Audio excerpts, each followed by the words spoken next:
Hello friends, good morning. നമ്മുടെ Kerala T V സീരിയലിലേക്ക് എല്ലാവർക്കും സ്വാഗതം. അങ്ങനെ ഗീതു ഇറങ്ങുന്നത് നോക്കി വരുൺ കാത്തു നിൽക്കുന്നു. നമ്മുടെ ഗീതു രണ്ടും കൽപ്പിച്ചങ്ങ് പോണു. ഈ സമയത്ത് ഗീതു പോയത് ഉറപ്പായതോടുകൂടി വരുൺ ഓടി വന്ന് കിഷോറിനെ ഫോൺ വിളിക്കുകയാണ്. ഗീതു ഇവിടുന്ന് ഇറങ്ങിയിട്ടുണ്ട്, അപ്പോൾ ബാക്കി കാര്യങ്ങളൊന്നും ഞാൻ പറയണ്ടല്ലോ അല്ലേ എന്ന് ചോദിക്കുമ്പോൾ ബാക്കി കാര്യങ്ങളൊക്കെ ഞാൻ ഏറ്റു എന്നിവൻ പറയുന്നു. ഗീതുവിനെ നൈസായിട്ടൊന്ന് അറ്റാക്ക് ചെയ്യേ പാടുള്ളൂ, എന്നിട്ട് അവളെ പിടിച്ചെഴുന്നേൽപ്പിക്കണം തുടങ്ങിയ കാര്യങ്ങളൊക്കെ പറയുകയാണ്. അപ്പോൾ ഗസ്റ്റ് ഹൗസിലേക്ക് ഗോവിന്ദ് സാറ് നമുക്കൊരു കാര്യങ്ങളുമായിട്ട് ഇങ്ങനെ ചെയ്യാനുണ്ട് എന്നൊക്കെ പറയും. പിന്നെ ഗീതുമായിട്ടൊരു പഴയ കണക്ക് എനിക്ക് തീർക്കാനുണ്ട്, അതുകൊണ്ട് അത് തീർത്തിട്ട് വന്നാൽ മതി. അത് കഴിഞ്ഞിട്ട് വരുൺ സാറ് ഗസ്റ്റ് ഹൗസിലേക്കുള്ള ആ ഒരു വരവിനുള്ള ഇത് കാണിച്ചാൽ മതി എന്നൊക്കെ പറഞ്ഞുകൊണ്ട് വരുണിനോട് ഇതിങ്ങനെ പറയുക. അപ്പോൾ വരുൺ ഇതൊക്കെ കേട്ടിട്ട് ഇങ്ങനെ നിൽക്കുക കേട്ടോ. അപ്പോൾ അത് കേട്ട് ഇങ്ങനെ നിൽക്കുമ്പോൾ അപ്പോൾ നീ എന്താണെന്ന് വെച്ചാൽ ചെയ്തോ, ഒരിക്കലും ഗോവിന്ദേട്ടനെ ചതിക്കുന്ന ഒരു കാര്യത്തിന് അമ്മ കൂട്ട് നിൽക്കില്ല എന്ന് പറഞ്ഞപ്പോഴേക്കും ഒരൊറ്റ ചിരിയായിരുന്നു. അപ്പം മേഡം ഒരു പെണ്ണല്ലേ, എന്തായാലും അതിൻ്റേതായ പ്രശ്നങ്ങളുണ്ടാകും. പക്ഷെ നമ്മൾ ആണുങ്ങൾക്ക് അങ്ങനെയല്ലല്ലോ. മേഡത്തിനെ ഇങ്ങോട്ടേക്ക് കൊണ്ടുവരണ്ട. ഇനി വരണമെന്ന് വാശി പിടിച്ചാലേ ആ വരവ് ഇത്തിരി വൈകിപ്പിക്കണം എന്നുള്ള കാര്യങ്ങൾ കിഷോർ വരുണിന് പറഞ്ഞു കൊടുക്കുന്നു. ഓക്കെ, അത് ഞാൻ ഏറ്റവും വരുണും സമ്മതിച്ചു. അങ്ങനെ ഇവർ രണ്ടുപേരും കൂടെ ഫോണിൽ സംസാരിച്ച് അങ്ങനെ എല്ലാം തീരുമാനമാക്കി കട്ട് ചെയ്യണം. അപ്പോൾ എല്ലാം നടക്കുമല്ലോ അല്ലേ, ഇപ്പോൾ എല്ലാം കൃത്യമായിട്ട് തന്നെ നടക്കുമെന്നും കിഷോർ പറഞ്ഞിട്ടാണ് ഫോൺ കട്ട് ചെയ്യുന്നത്. അങ്ങനെ സംസാരിച്ചുകൊണ്ടിരിക്കുന്ന സമയത്ത് ഗീതു അതിലെ പോകുന്നത് ഇവൻ കണ്ടു. വേഗം കോള് കട്ട് ചെയ്തു. അപ്പോൾ ഓക്കെ എന്നും പറഞ്ഞിട്ട് നേരെ ഇവൻ ഗീതുവിൻ്റെ പിന്നാലെ വെച്ച് പിടിക്കുക. അത് കഴിഞ്ഞ് കാണിക്കുന്നത് ഹോസ്പിറ്റലാട്ടോ. അപ്പോൾ ഹോസ്പിറ്റലിലേക്ക് നമ്മുടെ ഡോക്ടർ കാര്യങ്ങളൊക്കെ നോക്കി വരുന്നു. അപ്പോഴേക്ക് നമ്മുടെ ഗോവിന്ദ് അങ്ങോട്ടേക്ക് ചെല്ലുന്നു. ഗോവിന്ദിൻ്റെ പിന്നാലെ അജാസും. അപ്പോൾ എന്താ ഡോക്ടറെ, എന്താ പറ്റിയേ?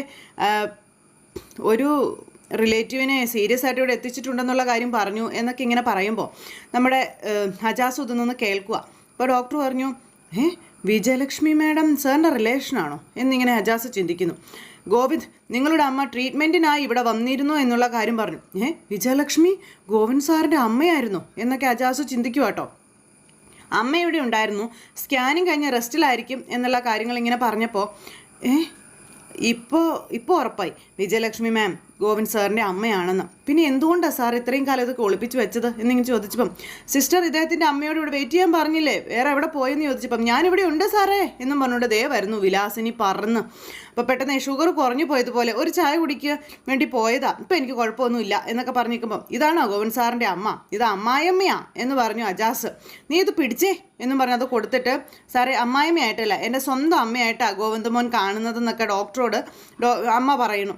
അപ്പോൾ എന്താ ഇവിടെ എന്ന് ചോദിച്ചു. എൻ്റെ പൊന്നുമോനെ രാവിലെ മുതൽ മുടിഞ്ഞ തലവേദന, കണ്ണിന് ഭയങ്കര മൂടൽ, കുറച്ച് കാശ് കടം വാങ്ങിച്ച് ആശുപത്രി പോകാൻ ഇറങ്ങിയതാണ്, വഴിയിൽ തല കറങ്ങി വീണു പോയി മോനെ എന്നൊക്കെ ഇങ്ങനെ വിലാസിനി പറയുന്നു കേട്ടോ. ആരോ ഇവിടെ കൊണ്ടുവന്ന് ആക്കിയതാ, അപ്പോൾ മോൻ്റെ പേര് പറഞ്ഞാൽ എല്ലാവർക്കും അറിയാമല്ലോ, അതുകൊണ്ട് പറഞ്ഞതാണെന്ന് പറഞ്ഞു. അത് കേട്ടപ്പോൾ പണത്തിൻ്റെ ആവശ്യമുണ്ടെങ്കിൽ പ്രിയോടെ ഗീതുവിനോട് ചോദിച്ചാൽ പോരായിരുന്നു, ഇങ്ങനെ തല കറങ്ങി വീണ് നാണം കെടുത്തണമെന്നൊക്കെ ഗോവിന്ദ് അന്നേരം ചോദിക്കുക വിലാസിനിയോട്. അയ്യോ പൊന്നുമോനെ, ഞാൻ അറിഞ്ഞുകൊണ്ട് നാണം കെടുത്തിയതല്ല, എനിക്ക് ഒരു കുഴപ്പമില്ല എന്ന് വിചാരിച്ചിരിക്കുകയായിരുന്നു, അപ്പോഴേ ഇങ്ങനെയൊക്കെ സംഭവിച്ചതെന്നൊക്കെ പറഞ്ഞുകൊണ്ട് വിലാസിനി ഇങ്ങനെ കരയുവാണ്. അപ്പോൾ എന്തായാലും ഇവർക്ക് നടത്താനുള്ള ചികിത്സകളൊക്കെ നടത്തിയിട്ട് ഇവരെ വിട്ടോ, ക്യാഷ് ഞാൻ തന്നോളാമെന്ന് പറഞ്ഞു ഗോവിന്ദ്. അന്ന് ഇവിടെ അഡ്മിറ്റ് ആയിക്കോളാനും പറഞ്ഞു. അയ്യോ ഞാൻ ഡ്രസ്സൊന്നും എടുത്തിട്ടില്ല മോനെ, പിന്നെ ഇനി സർക്കാർ ആശുപത്രി പോവാനേ ഞാൻ ലളിതവേഷത്തിലായിട്ടാണ് വന്നത്. അയ്യോ ഇതാണോ ലളിതവേഷം എന്ന് ചോദിച്ചു വന്ന രാജാസ്. അപ്പോൾ ഗോവിന്ദ് നമുക്ക് അകത്തേക്ക് ഇരിക്കാം, എനിക്ക് ഇവരുടെ ട്രീറ്റ്മെൻറ്റിനെ കുറിച്ച് കുറച്ച് കാര്യങ്ങൾ പറയാനുണ്ടെന്നും പറഞ്ഞുകൊണ്ട് അകത്തേക്ക് വിളിക്കുമ്പം അത് പിന്നെ ഡോക്ടറെ സൗകര്യങ്ങളൊന്നും കുറയ്ക്കേണ്ട കേട്ടോ എന്നൊക്കെ പറഞ്ഞുകൊണ്ട് വിലാസിനെ അവിടെ നിന്ന് ഇങ്ങനെ പറയുന്നു. എന്നിട്ട് തല ഇങ്ങനെ പിടിച്ചുകൊണ്ട് ഇങ്ങനെ നിൽക്കുക. ആ സമയം അമ്മയുടെ ബ്രെയിനിൽ ചെറിയൊരു ഗ്രോത്ത് കാണുന്നുണ്ട് എന്നുള്ള കാര്യം പറഞ്ഞു.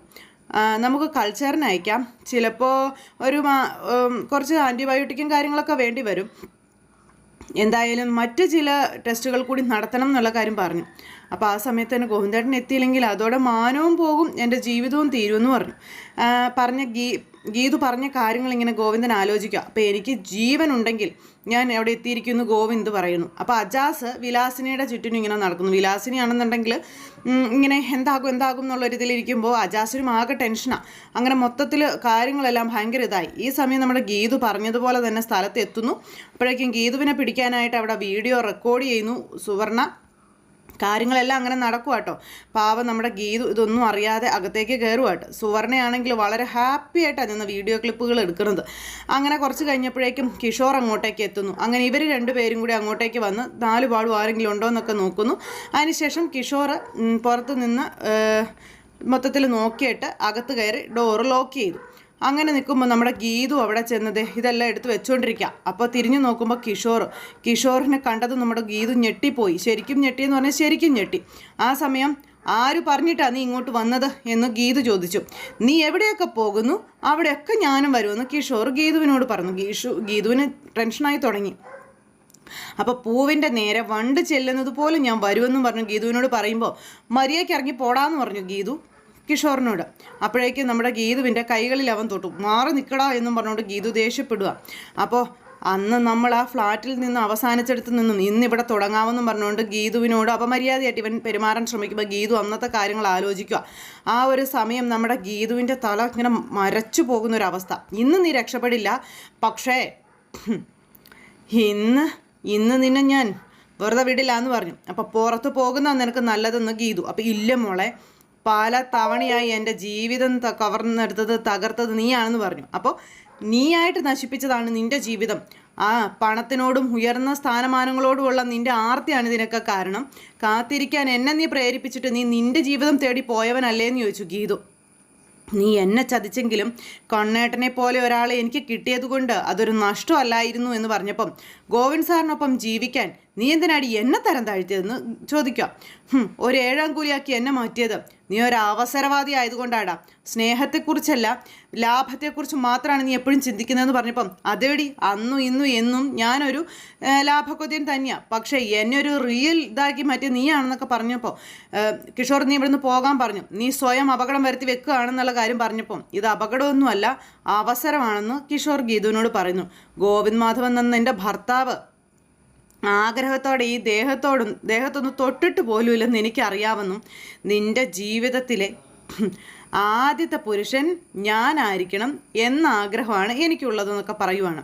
അത് ഞാൻ സാധിച്ചെടുക്കാൻ പോവുകയാണെന്നും പറഞ്ഞുകൊണ്ട് കിഷോർ ഇങ്ങനെ ഗീതുവിനോട് വളരെ ദേഷ്യത്തോടെ അപമര്യാദയായിട്ടൊക്കെ പെരുമാറുന്നു. ഗീതുവിനെ ശരിക്കും അവൻ കീഴ്പ്പെടുത്താനായിട്ട് ശ്രമിക്കുന്നു. ഗീതുവാണെങ്കിൽ നിസ്സഹായമായിട്ട് ഇങ്ങനെ നിൽക്കുക. പിന്നെ ഉന്തും പിടിയും വലിയൊക്കെ ആയി.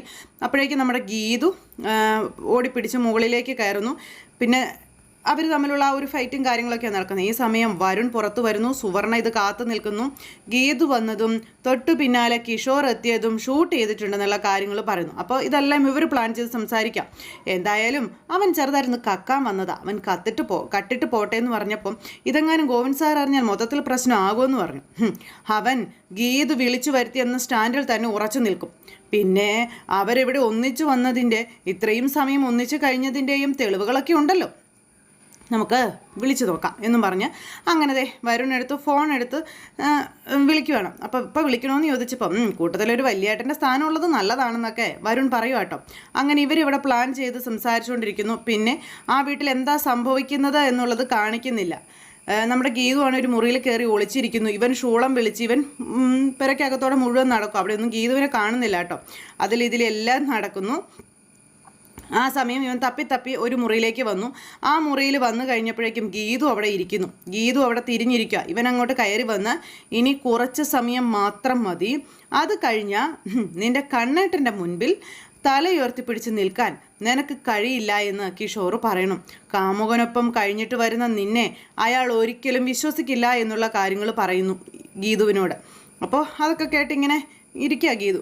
പിന്നെ ഞാൻ ബാംഗ്ലൂർ വെച്ച് നിനക്ക് തന്ന ഓഫർ ഉണ്ടല്ലോ, ഒരിക്കൽ കൂടി ഞാൻ നിനക്ക് തരാം. അപർണികയ്ക്കൊപ്പം നിനക്കും എൻ്റെ ഭാര്യയായി വേണമെങ്കിൽ കഴിയാം എന്നിവൻ പറയുന്നു. രണ്ടിടത്ത് 2 ഭാര്യമാർ, എന്താ അത് പോരേന്നൊക്കെ ചോദിക്കുന്നു. അപ്പോഴേക്കും ഗീതുവോട്ടിരുന്ന് ഇങ്ങനെ കൈയൊക്കെ ഇങ്ങനെ ചുരുട്ടു കേട്ടോ. അപ്പോഴേക്കും ഗീതു ആണിതൊക്കെ കേൾക്കുന്നതെന്ന് വിശ്വസിച്ച ഇവൻ നിന്ന് ചിരിയോ ചിരി, ഭയങ്കര ചിരി. ഗീതുവിന് അപ്പോഴേക്കും ഭയങ്കര കലിപ്പ് കയറുന്നുണ്ട്. ഗീതു മുഖം കാണിക്കുന്നില്ല. അപ്പോൾ ഇവരകത്തുനിന്ന് പിന്നെ പുറത്തേക്ക് ഇറങ്ങി വരുന്നത് നമുക്ക് ഇവിടെ നിന്ന് ഷൂട്ട് ചെയ്യാം എന്നൊക്കെ പറഞ്ഞുകൊണ്ട് സുവർണയും വരുണും കൂടെ അവിടെ നിന്ന് ഇങ്ങനെ പറയുന്നു. ആ സമയം പെട്ടെന്ന് അമ്മയുടെ കോൾ വരുണിൻ്റെ ഫോണിലേക്ക് വരുന്നു. അമ്മേ, ഞങ്ങളിവിടെ തന്നെ ഉണ്ടെന്ന് പറഞ്ഞു. അപ്പോൾ കാര്യങ്ങൾ എന്തായി? കിഷോറും ഗീതുവും ഇപ്പം കെട്ടിടത്തിനകത്താണെന്നും ഗോവിന്ദേട്ടനും കൂടി ഇവിടേക്ക് വന്നാൽ ക്ലൈമാക്സ് ആകുമെന്ന് പറഞ്ഞു. നീ കണ്ണൻ ഇതൊരു വിളിച്ചില്ലേന്ന് ചോദിച്ചു. 2-3 തവണ വിളിച്ചു, കോൾ എടുക്കുന്നില്ല എന്ന് പറഞ്ഞു. അപ്പോൾ അവരൊന്നിച്ച് അതിനുള്ളിൽ നിൽക്കുന്നത് കുഴപ്പമാണ്. കാരണം കിഷോർ ഒരു പ്രശ്നക്കാരനാണ്. അവൻ ഗീതുവിനോട് മോശമായി പെരുമാറിയാൽ അവൾ പ്രതികരിക്കും, ആകെ പ്രശ്നമാകും.